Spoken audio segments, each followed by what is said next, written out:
제가 아주 자주 시리즈 설교를 합니다.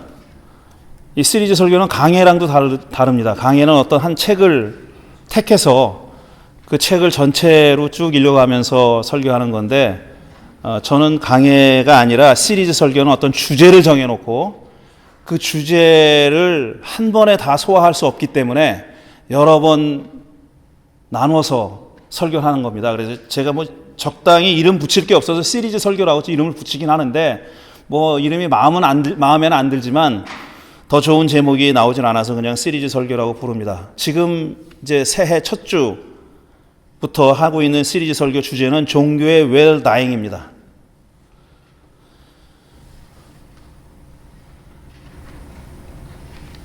잘 사는 것도 중요하지만 잘 죽는 것도 중요하다, 이런 말들 많이 하죠 요즘. 그래서 well-being 못지않게 well dying이 중요하다, 이런 말 합니다.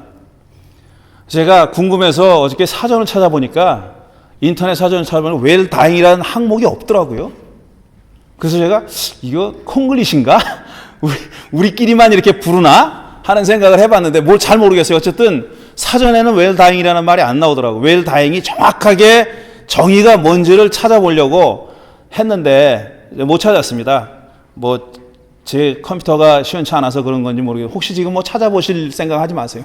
그거 중요한 건 아니니까 찾아보실 생각은 안 해도 됩니다. well dying이라는 게 말하자면 이런 거죠. 어떤 사람이 고칠 수 없는 병을 앓고 있다는 판정을 받은 거예요.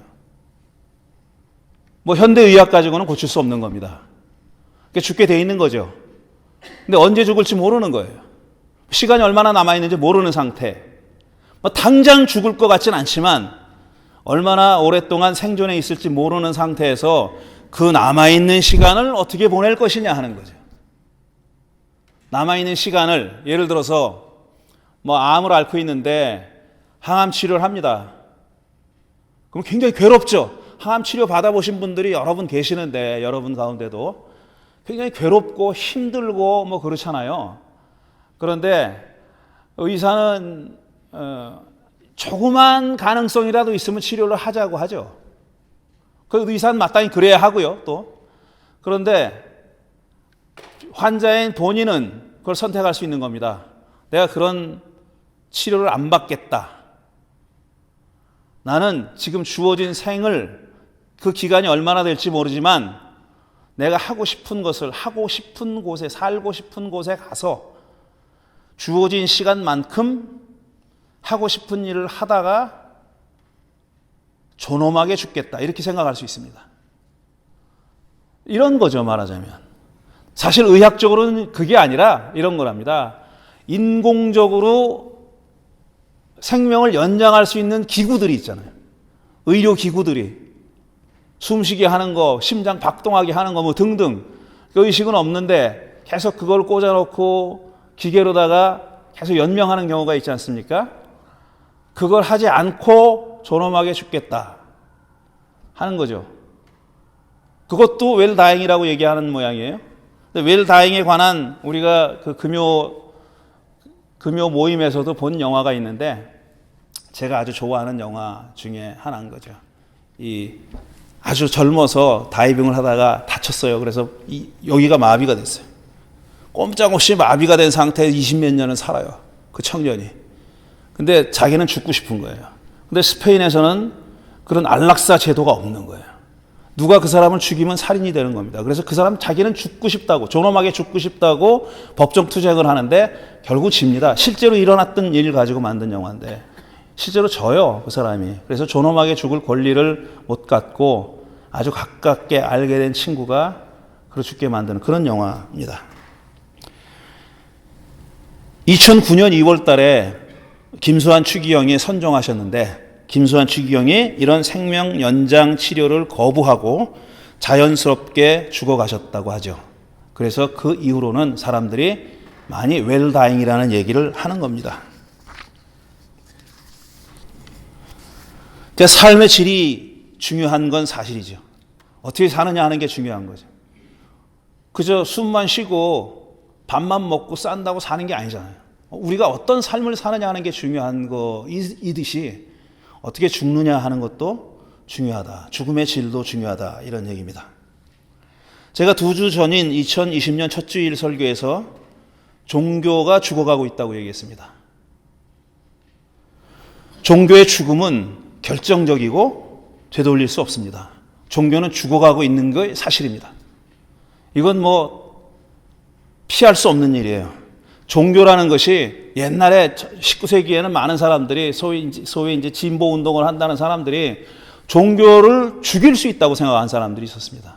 또 어떤 사람은 종교가 저절로 사멸해 갈 것이다. 머지않은 기간에 종교는 그냥 죽을 것이다. 가만 놔둬도 죽는다라고 생각했던, 그렇게 주장했던 사람들이 있었고, 마음이 급해가지고 종교 같은 인민의 아편은 죽여야 된다라고 생각했던 사람들이 있었습니다. 그래서 실제로 사회주의권에서는 종교를 박해하고 교회를 문 닫게 하고 막 억압을 했죠. 실제로 억압을 했죠. 그거는 부인할 수 없는 사실이에요. 제 선배 한 분이 요 근래에 러시아에 가서 선교를 합니다. 그러니까 신학교 교수님을 하셨어요. 러시아의 피터스버그에 있는 신학교 교수를 하셨는데, 그게 사회주의가 들어서기 전에는 교회였었어요. 근데 사회주의권이 들어선 다음에 그 교회를 당사로 썼습니다. 공산당 당사로 썼어요. 그러다가 이제 89년 이후에 문이 열리면서 다시 그게 교회가 돼서 신학교 건물로 사용했다고 하더라고요. 종교를 이렇게 강제로 죽이려고 했던 그런 사람들도 있습니다. 근데 종교라는 것은, 이건 제 진단입니다.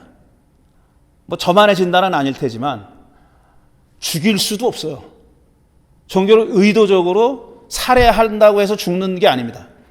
그렇지만 지금 죽어가는 종교를 살릴 수 있느냐? 저는 회의적입니다. 죽어가는 종교를 살릴 수 없다고 생각합니다. 이상하죠? 목사를 하는 놈이 종교가 죽을 거라고 얘기하니까 굉장히 이상한 건데, 저는 참 그래도 감사하게도, 너무 이기적인 말일지 모르지만, 제가 목회를 하는 동안은 안 죽을 거고 제 후대가 목회하는 동안에는 안 죽을 거예요. 이게 서서히 죽어가는 겁니다. 종교가 확실하게 언젠가는 죽을 거예요.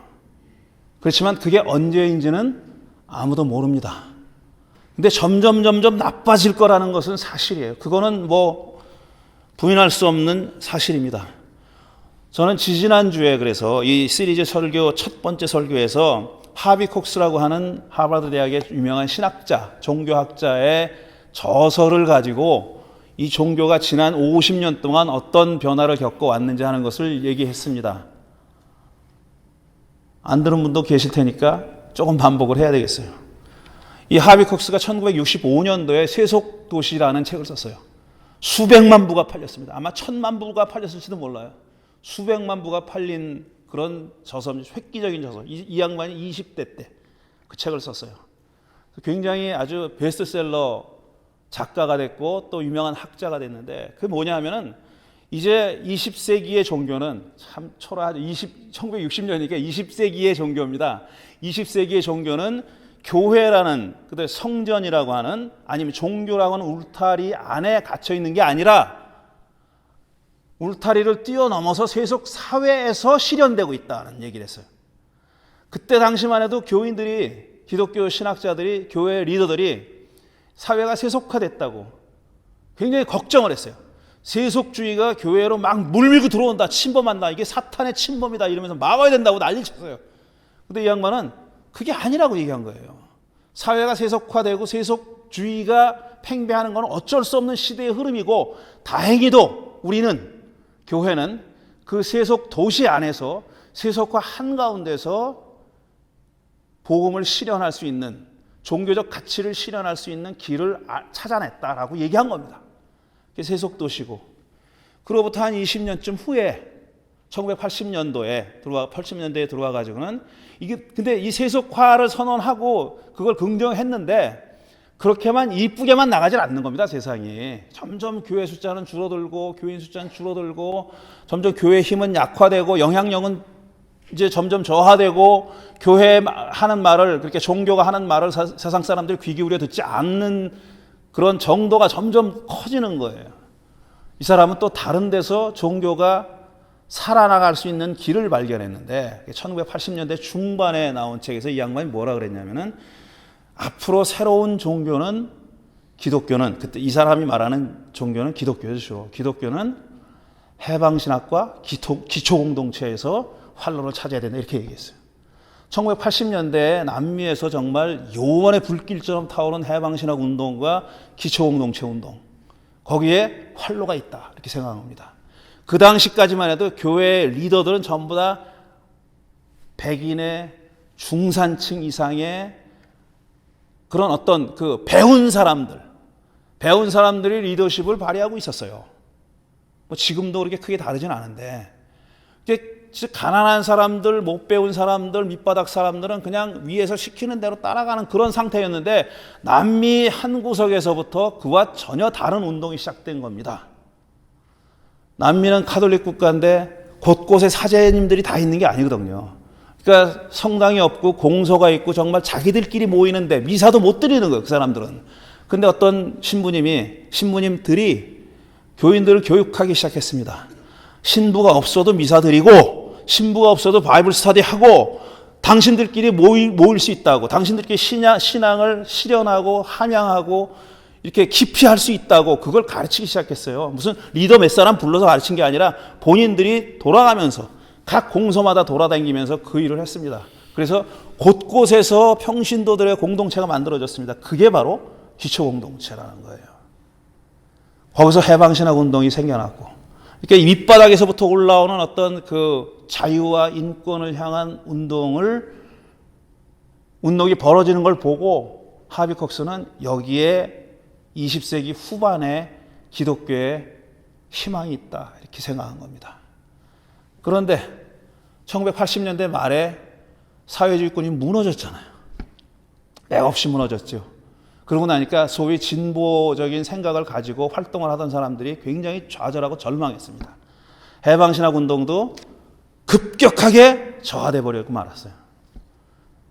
이건 누가 막을 수 없는 일이에요. 하비 콕스가 뭐 안다고 해서 막을 수 있는 일이 아니에요. 그는 그냥 관찰하고 거기에 대해서 증언했을 뿐이죠. 90년대에 와가지고 이 양반이 쓴 책이 또 뭐냐면은 성령운동에서 펜테코스탈 운동, 성령운동에서 새로운 활로를 찾았습니다. 또 남미에서 이제 개신교가 들어가면서 이 개신교들이 전부 다 이렇게 오순절파가 들어갔어요. 그래서 예배를 보면 한 3시간씩 봅니다. 통성기도 1시간씩 해요. 한참 기도하다가 울고불고 기도하다가 피곤해 그러면 한쪽 구석에 한쪽 구석에 잠들었다가 다시 깼는데 보면 아직도 목사가 설교하고 있는 거예요. 이런 교회예요, 이게. 이런 교회. 저도 그런 교회 가봤습니다. 지난번 멕시코시티에서 한 주간 강의할 때 가서 이제 강의 끝나고 오후에 어딜 갔어요. 인도를 갔는데 거기 그런 성령파가 지금 집회를 하고 있는 거예요. 근데 한쪽에서는 정말 자더라고, 사람들이. 뒤에서 막 타코 먹고 있고 자고 그 다음에 그 사람 다 먹고 나면 또 앞에 나가서 와 기도하는 거예요. 이런 성령 운동이 새로운 거기서 어떤 그 에너지를 본 거예요. 하비 콕스가 에너지를 보고 그 다음에 한국교회 얘기도 많이 나옵니다. 거기까지는 활로를 찾았어요, 이 사람이. 근데 2000년대 들어와가지고 낸 책은 뭐 신앙의 미래라든가 신이 된 시장 이런 책 같은 거는 이제는 종교 안에서 활로를 찾는다기보다는 다른 형태의 종교, 지금 우리가 알고 있는 기존의 종교와는 다른 형태의 종교의 가능성을 찾아나가고 있는 겁니다. 신앙의 미래, 종교의 미래가 아니라 신앙의 미래, Future of Faith. 책 제목이 그렇습니다. Future of Religion이 아니에요. 이제 Religion은 희망 없다고 생각한 거예요. Faith, 다른 거죠. Faith에서 Faith의 미래를 살펴보자는 거고, 그 다음에 신이 된 시장. 이거는 완전히 시장이 말하자면 돈이 지금 신이 되어 있다라고 얘기하는 겁니다. 뭐 제가 너무 막 띄엄띄엄 얘기하는 거긴 하지만 그런 내용이었습니다. 그 얘기를 제가 했어요. 지난번 얘기하는데 벌써 이렇게 오래 걸렸네. 큰일 났네요. 오늘 할 얘기 많은데. 이게 분명히 죽어가는 건 사실인데 저는 이렇게 생각하는 겁니다. 웰다잉 하자. 죽는 거는 어쩔 수 없으면은 웰다잉 하자. 제가 이번에 제자회 총회도 가서 보고 여러 군데 이제 저는 뭐 그렇게 남의 설교를 많이 듣지는 않는데 솔직하게 말씀드립니다. 제가 그 전해주는 메시지가 저는 굉장히 공허해요. 왜 그러냐면은 굉장히 모든 게 잘 돼나가고 있는 것처럼 얘기들 하셔. 저는 그렇게 느끼지 않거든요. 저는 미안하지만 그렇게 느껴지지가 않아요. 종교의 미래가 밝다라든가 우리가 예수님을 열심히 쫓아가면 예수님 뜻대로 행하면은 세상이 달라질 거라든가 저는 그런 믿음이 굉장히 약해졌습니다. 그렇다고 오해하지 마십시오. 저는 종교가 죽어간다는 것은 피할 수 없는 사실이라고 믿지만 니체처럼 하나님이 죽었다. 저는 아닙니다. 그거는. 하나님은 죽음은 하나님이 아니에요. 이게. 니체가 그렇게 얘기했을 때는 제가 이해하는 대로는 이렇습니다. 그 하나님이라는 것이 가장 기본적인 전제가 되어서 그 위에다가 건물을 지었어요. 유럽의 사상이라는 게 사회라는 것이 하나님이 계시다고 생각하고 하나님이 뭔가를 정의롭게 뭘 행하고 뭘 이렇게 주관하고 섭리하고 한다는 그런 기초 위에서 건물을 세웠는데 세워진 건물이 점점 무너져 내리는 걸 보니까 그 기초가 사실은 우리가 잘못 따른 게 아니냐. 그 기초가 정말 하나님이 튼실하게 기초를 떠받치고 계시다고 믿고 그 위에다 건물을 세웠는데 니체가 보기에는 그 건물 무너지는 모양을 보니까 그 밑바닥에 기초라고 하는 것이 그렇게 튼실한가라고 생각한 거예요. 그걸 의심하게 된 거예요. 만약에 기초가 튼실하면 이렇게 형편없이 무너질 수가 있는가? 합리, 이성이라는 거 이렇게 속수무책으로 당할 수 있는가? 없다는 거죠. 그 사람 보기에는. 그러니까 그거는 밑바닥이 사실은 잘못된 거다. 서구 사람들이, 유럽 사람들이 생각했던 집, 아파트를 크게 졌는데 그 밑바닥이 사실은 형편없는 거였다. 그래서 신은 죽었다. 이렇게 선언했다고 믿습니다. 신은 죽으면 신이 아니죠. 신이 있다 없다도 말할 수 없는데 존재라는 어떤 카테고리 안에 가둘 수 없는 분이 신인데 그 죽었다는 건 말도 안 되는 거예요. 저는 신이 죽었다고 생각하는 것이 아니라 종교가 죽었다고 생각하는 거고 죽어간다고 얘기하는 거고 신은 종교보다 훨씬 큰 분이다. 이렇게 생각하는 겁니다. 결론부터 먼저 말씀드리자면은 신을 찾으려고 하는, 신을 추구하는 인간의 갈망이 없어지지 않는 한 그건 없어지지 않습니다. 그게 종교라는 모양을 가지고 이 세상에서 수백 년, 수천 년 동안 존재해 왔는데 그 외필은 없어질 수 있다고 저는 봅니다. 근데 우리는 그 외피 안에서 살고 있는 거예요, 지금. 종교라는 틀 안에서 살고 있는데 이 마지막 스테이지를 지금 살아가고 있는데 그 기간이 얼마나 될지 모르지만 마지막 스테이지를 살아가고 있는데 제 주장은 뭐냐면 잘 죽자 이겁니다. 잘 죽자. 후회 없이 죽자. 이거예요.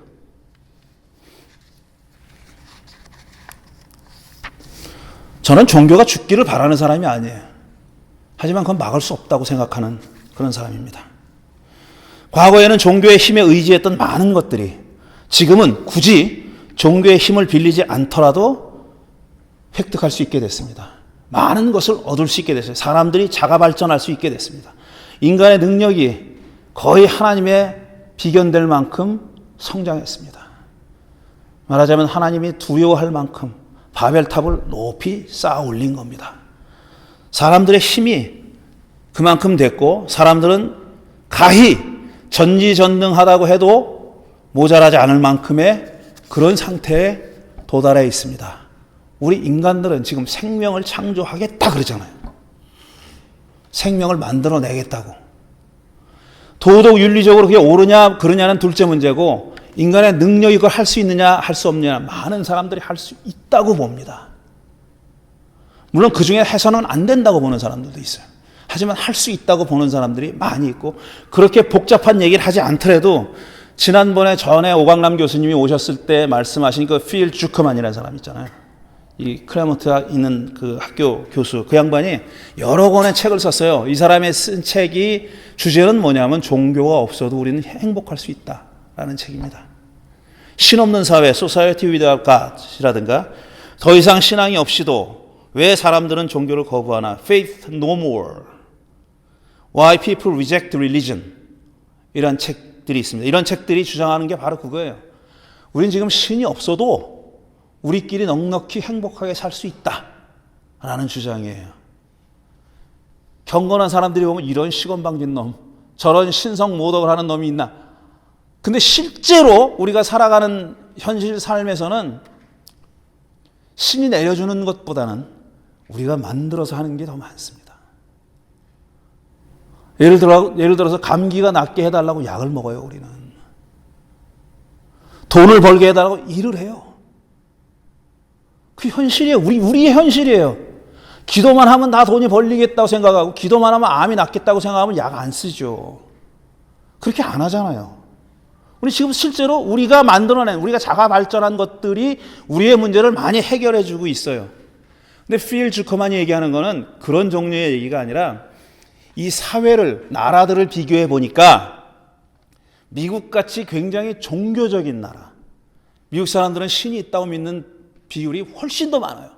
무신론자보다 훨씬 더 많고, 그 다음에 기독교에서 말하는 소위 무신론자들이 보면은 비합리적이라고 얘기하는 내용들, 그러니까 예수님이 부활하셨다, 무리를 걸었다라든지 동정로에서 탄생하셨다라든지 이런 이야기들을 글자 그대로 믿는 사람들의 비율이 엄청 높습니다. 제가 그걸 믿어라 말아라 얘기하는 게 아니라 현실이 그렇다는 거예요. 그렇게 종교적인 사회예요. 그런데 예를 들어서 유럽의 스칸디나비아 나라 같은 그런 데서는 뭐라고 생각하냐면은 거기 이제 종교인의 숫자가 굉장히 낮아요. 그리고 종교를 자기가 종교인이라고 생각하는 사람의 숫자도 낮고, 그 다음에 종교는 절대적으로 개인의 선택이라고 생각하는 사람들이 많습니다. 대부분이에요. 그런데 그런 나라가 지금 미국보다 훨씬 더 도덕적이라는 거예요. 그 사람 얘기는. 범죄율도 낮고, 그 다음에 가난한 나라를 도와주는 비율도 훨씬 높고, 미국보다. 자기들끼리 좋은 제도 만들어가지고 잘 산다는 겁니다. 도덕적인 그 지표가 굉장히 높다는 거예요. 이렇게 종교적인 나라인 미국보다 그 사람들이 훨씬 더 높다는 거예요. 종교 없이 살아가는 사람들이. 그리고 종교는 전적으로 개인의 선택이다. 그건 뭐 믿으라고 강요할 수도 없는 거고, 믿지 말라고 해도 워킹하는 게 아니라고 믿는 전적인 개인의 선택이라고 생각하는 사람들이 대부분을 차지하는 그런 나라가 훨씬 더 도덕적이라는 거예요. 이 양반 주장은 그거예요. 책 계속 써내도 똑같은 주장입니다. 비슷한 주장을 하고 있는 거예요. 훨씬 더 미국보다 세속적인 나라인데 그들이 훨씬 더 도덕적으로 우월하다는 거예요. 건강한 사회의 본보기가 바로 그런 나라들이다. 스칸디나비아 나라들이다라고 주커만이 얘기하고 있어요. 그런 점에서 종교 없이도 살 수 있다. 신 없이도 살 수 있다. 이런 얘기죠. 주커만은 사실은 종교가 일으키고 있는, 종교 때문에 벌어지는 갈등과 전쟁 얘기는 거의 안 합니다. 그거 얘기할 필요가 없다고 생각하는 거예요. 많은 사람들이 종교의 폐해를 얘기할 때 그거 얘기하잖아요. 지금 뭐 회교랑 기독교랑 싸우고 있느니 뭐 어쩌더니 이러면서 무슨 문명의 충돌이 일어나느니 어쩌니 그러면서 그렇게 싸운다고 얘기하잖아요. 종교가 문제다 이렇게 얘기하는 사람 많잖아요. 뭐 리처드 허킨스 같은 사람 그런 사람이에요.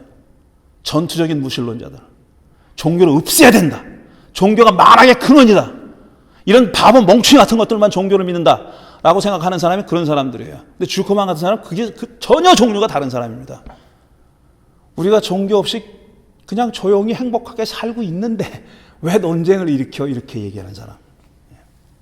주커만의 책에 보면 이런 내용이 있습니다. 자기는 무신론자가 아니라고 얘기해요. 왜 그러냐면 무신론자라는 말 자체가 이미 부정적인 요소가 들어가 있다는 거예요. 무신이니까 영어로 A가 들어있잖아요. 에이티즘. 그럼 반대하는 거거든요. 반대. 그러니까 그렇게 부정적인 의미가 들어있기 때문에 자기 무신론자가 아니라 자기는 경외주의자라고 얘기합니다. 영어로 AWEO라는 게 이거잖아요. 경외, awesome 하는 거, 어이스트다. 자기는 어이스트다 이렇게 얘기해요. 자기는 경외주의자다. 뭐라고 얘기하냐면 궁극적으로 실존은, 우리가 살아가고 있는 지금 실존, 현실은 정말 아름다운 신비다. Beautiful mystery. 아름다운 신비다. 살아있는 것 자체가 경의의 원천이다. 이 다 주커만이 하는 얘기예요. 대단한 신비주의 하는 얘기가 아니라 슈커만이 이렇게 얘기합니다. 창조라든가 시간이라든가 공간이라든가 하는 그런 실존의 심오한 문제들이 깊은 기쁨과 통렬한 아픔, 숭고한 경외감을 자아낸다고 믿는다. 시간과 공간이 우리가 살아가고 있는 세계가 그런 경외심을 만들어낸다고, 경외심을 잘 불러일으킨다고 자기는 그렇게 믿는다는 거예요.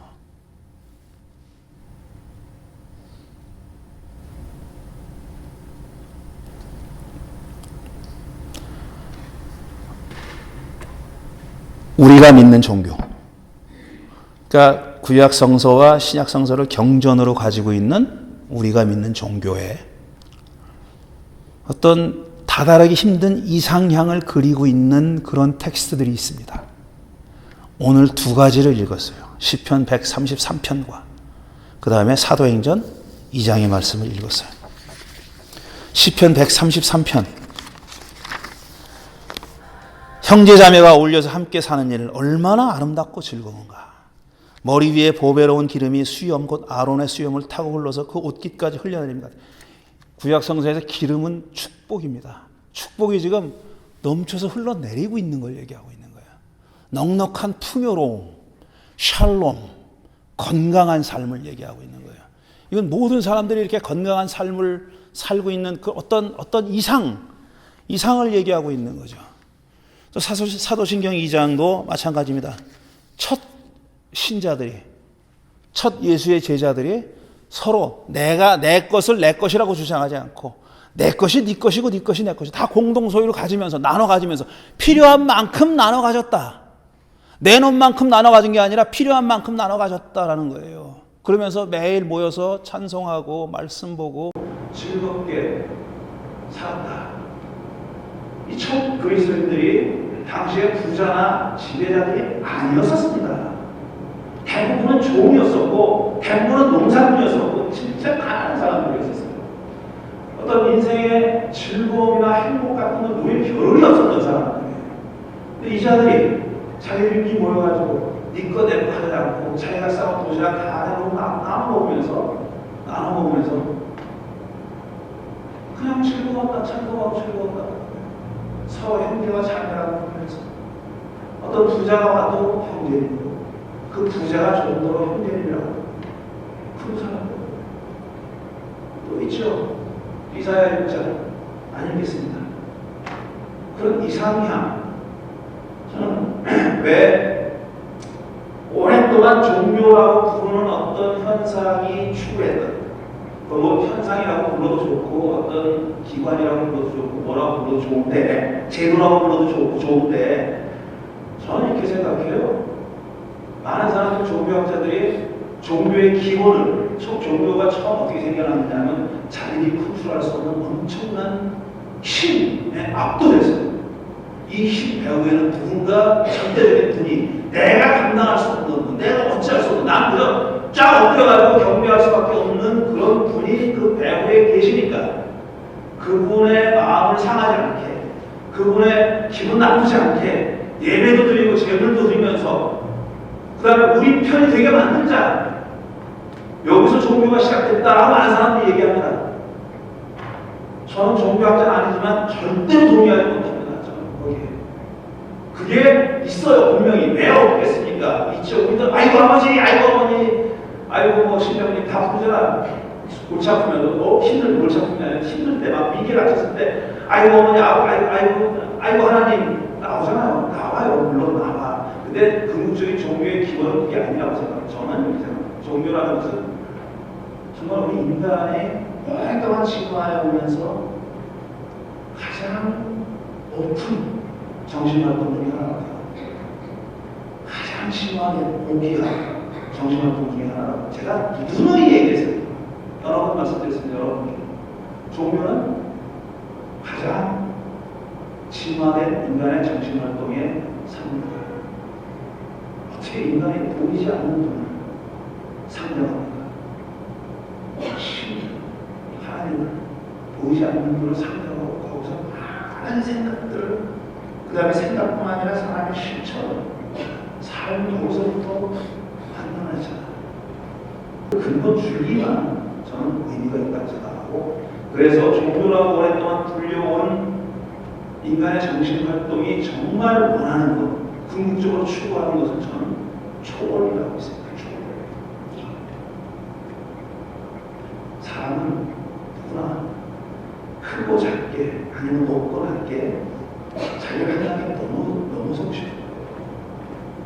내가 먹고 싸고 지금 맨날 하는 일이 허접하고 별 볼일 없는 일이지만, 내가 쟤를 나보다 잘난 놈 만나면 시기 질투 생기고 좀 헐뜯고 싶기도 하고, 뭐 이런 다 수많은 감정들과 수많은 어떤 그 현실 속에서 그런 다양한 현실 속에서 살아가지만, 내가 하고 싶은 건 뭐냐면 이 현실을 벗어나지 않고 못 벗어나죠. 우리는 여기서 벗어나지 못합니다. 여기서 한 단계 보양된 삶을 살고 싶은 거예요. 저는 그게 종교라고 생각합니다. 그 종교 용어로 말하면 초월, 정치 용어로 말하면 혁명입니다. 그래서 네 가지 제가 중요한 개념을 가지고 말씀드리려고 하는데, 사랑, 노동, 혁명, 초월, 이 네 가지가 저는 매일 다양한 시대지만, 종교가 매일 다양한 시대지만 여전히 우리가 잘 죽고 그 다음 단계로 넘어가려면 계속 붙들고 실현해야 될 그런 주제라고 생각합니다. 앞으로 네 가지를 가지고 두세 주 정도 말씀드리도록 생각합니다. 이렇게 얘기하다가 끝나는 승준의 점이 있어요. 결론을 내야지 하고 하면 다음 주에 아무지도 모르는데 어떻게 하는 말이냐. 빠져서 하세요. 저는 오늘 너무 지금 기대해 있으니까 의사님 얘기 못하고 다음 주에 계속 하겠습니다. 오늘 제가 여러분의 말씀을 조금 생각하고